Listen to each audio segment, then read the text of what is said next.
সকাল সকালে ঘুম থেকে উঠে মোবাইলটা হাতে নিয়ে ক্যামেরাটা অন করে চলে আসছি ভিডিও করার জন্য। তো সকাল বাজে 9টা, দেখেন ঘুম থেকে উঠলাম মাত্র, ফ্রেশ হইনি, কোনো কিছুই করিনি, বাট আপনাদের মাঝে চলে আসছি।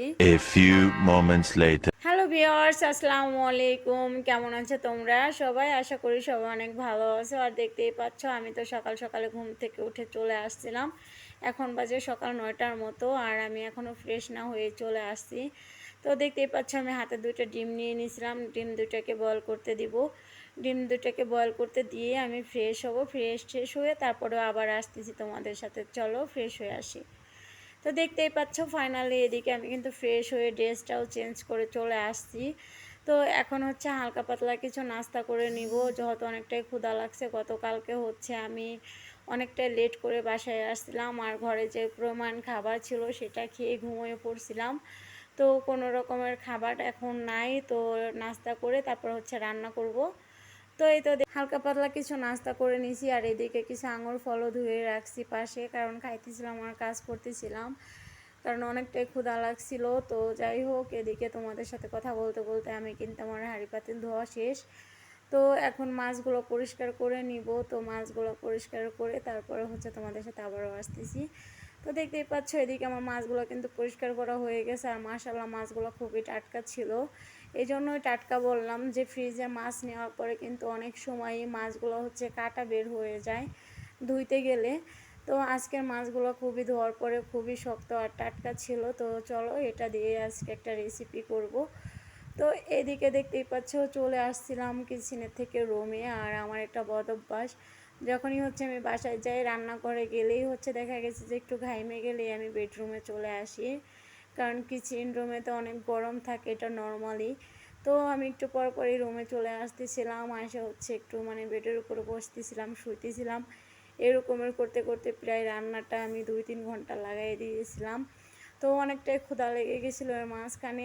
তো একটা আম ছিল, সেই আমটা নিয়ে আসলাম, যেটাকে এখন মানে খোসাটা ছাড়াই নিয়ে খাইয়ে তারপরে হচ্ছে গিয়ে রান্নাটা বসায় দেব। তো এদিকে আমার কিন্তু সব কিছুই কাটাকাটি কমপ্লিট হয়ে গেছিলো, মাছ ধোয়া, বাট আমি শুধু চুলায় বসায় দিলেই হয়ে যাইতো, বাট আমি সেটা না বসাই দিয়ে মানে কি বলবো এতটাই আলসামো করতেছিলাম, মানে যে রান্নাটা হয়তো আধা ঘন্টা 1 ঘন্টায় হয়ে যায় সেই রান্নাটা আমি 2-3 ঘন্টা লাগাইয়ে করছি।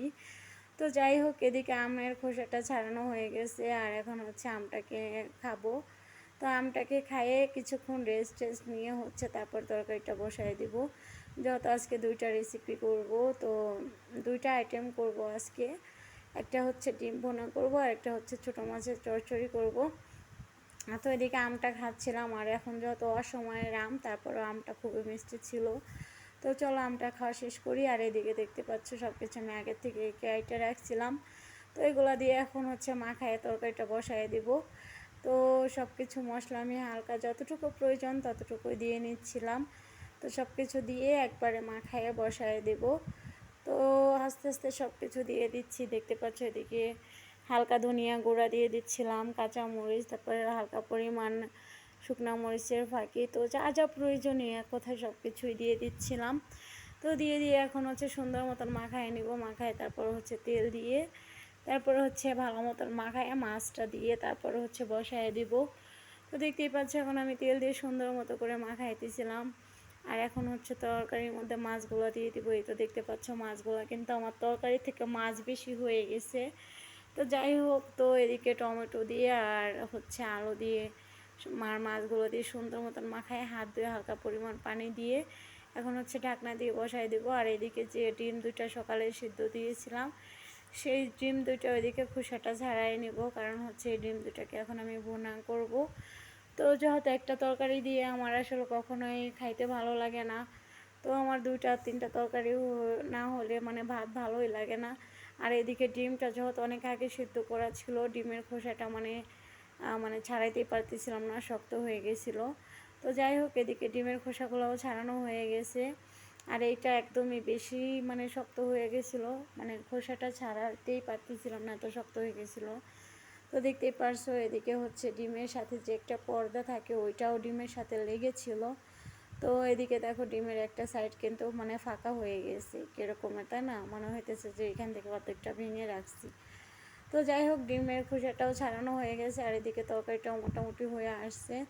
এখন হচ্ছে এদিকে আমি ভাত বসাই দিয়েছিলাম আর একটা চুলায়। তো এদিকে আমার ভাতের পাতিলটা দেখেন জাস্ট কত বড় একটা পাতিলে আমি ভাত রান্না করি। এদিকে ডিমটাও আমি হচ্ছে হালকা লবণ আর হচ্ছে হলুদের গুঁড়া দিয়ে মাখায় রাখছিলাম।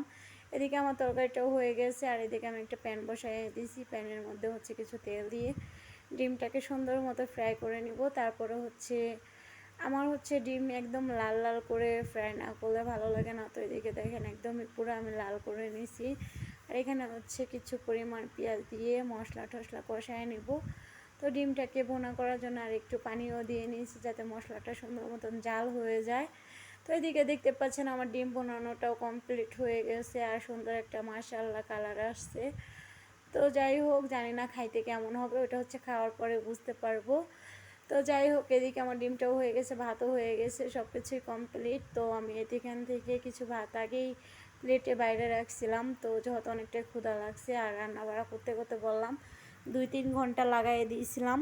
তো এখন চলেন ফ্রেশ ট্রেশ হয়ে ভাত নিয়ে আসি। আর এদিকে তো প্রচুর পরিমাণে ঘাইমে গেছি, দেখতেই পাচ্ছেন রান্নাঘরে এত পরিমাণ গরম কি বলবো আসলে। আর দুপুর টাইমে একটু গরম বেশি থাকে।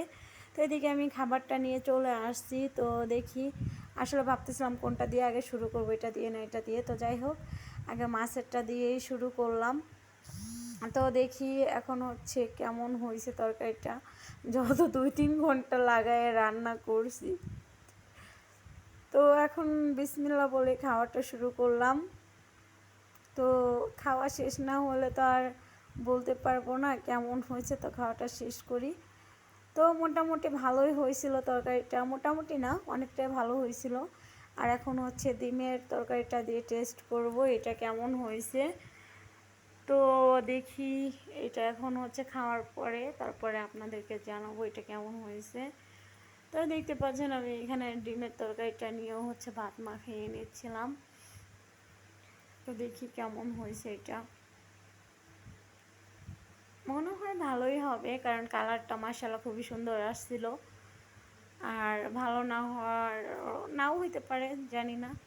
তো যাই হোক, মোটামুটি ভালোই হয়েছে, বাট মাছের তরকারিটাই বেশি ভালো হয়েছে। তখন যারা কষ্ট করে আমার ভিডিওটা দেখছেন সবাইকে অনেক অনেক ধন্যবাদ। সবাই ভালো থাকবেন, সুস্থ থাকবেন, দেখা হবে পরবর্তী ভিডিওতে।